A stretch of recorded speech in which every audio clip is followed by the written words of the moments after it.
बात है एक रुपया बोनी ना भाई कैसन मंदिर पर ले आके बैठा देला। अरे मोटे मंदिर पे जो दोस्त गए में गाना गाओ तारा देला का पैसा मिली तो बैठे तब नु अदालता दावा कनी ए दादा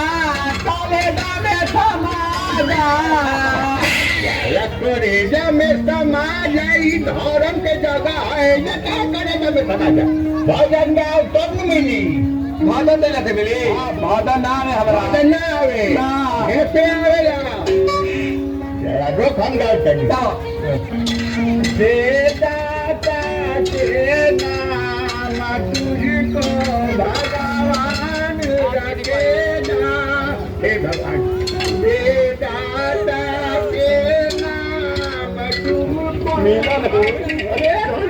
हमारे लिए घुस के पैसे भीख मांगता रहता दादा दे लिया था अपन एरिया में भीख मांगता रहता मार के दोनों के टांग तोड़ दे गुंडा होगा बहुत बड़का काम मारा बेल्डिंग फेंके पर नीचे से चले माल दे दे डाल दे तब उधर डाले तू अभी हम बताओ तनी कि हम क्या है क्या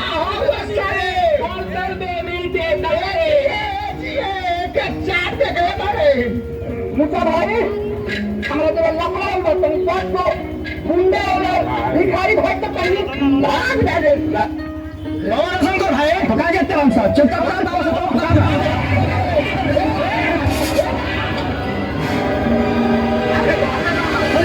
अरे लील पड़ाक लेके काय हाथ को तारा लोग अरे मम्मी बाबी दुकान पर आई था मैं भी थाली थाले पे आ एक रुपया से पहली नहीं दे हो हमें चिंता करे कि कौन बात नहीं है नया तरीका डिजिटल भिखारी के रुपया कमाए के नया तरीका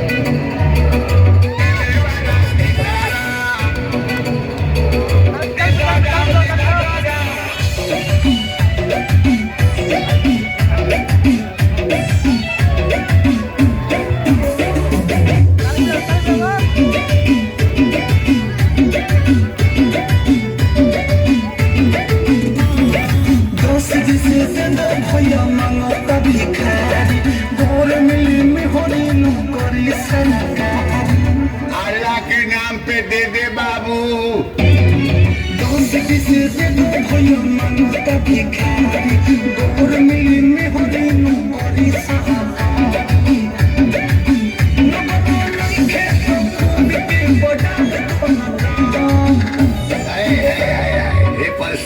कर सकीले दे दो राम दिला दो राम सिवे वाला सीताराम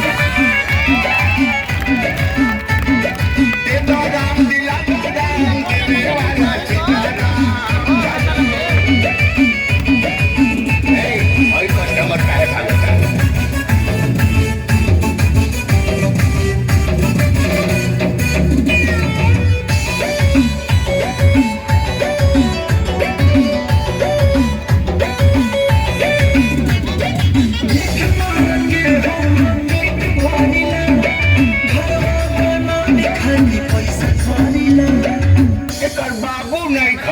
कुछ दे दो लोग बाबू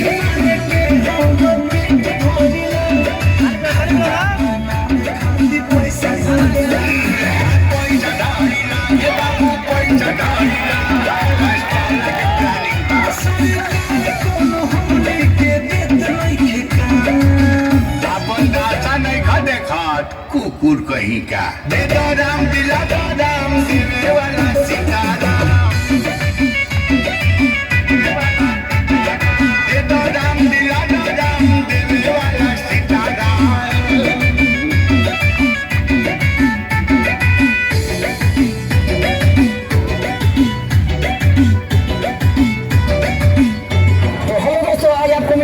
देश के सबसे पहले डिजिटल भिखारी से हंगामा जंक्शन के माध्यम से तो आप लोग को भीख कैसे मिलती है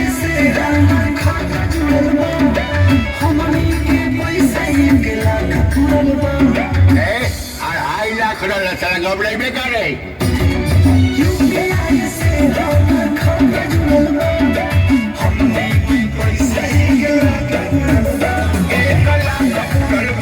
भैया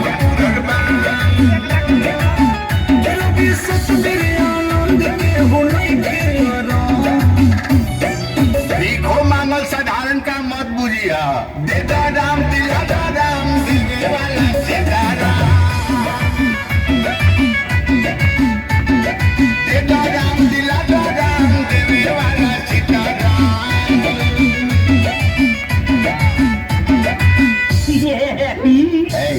मालगिन मालगिन हमर फ्लाइट के टाइम भइल बा। हे मर्दलू दा सुधराव नाले बता। मैं ऑर्डिनरी बुझता का त दा नाले बता तार के चीता फुतल हमला दबा लेम।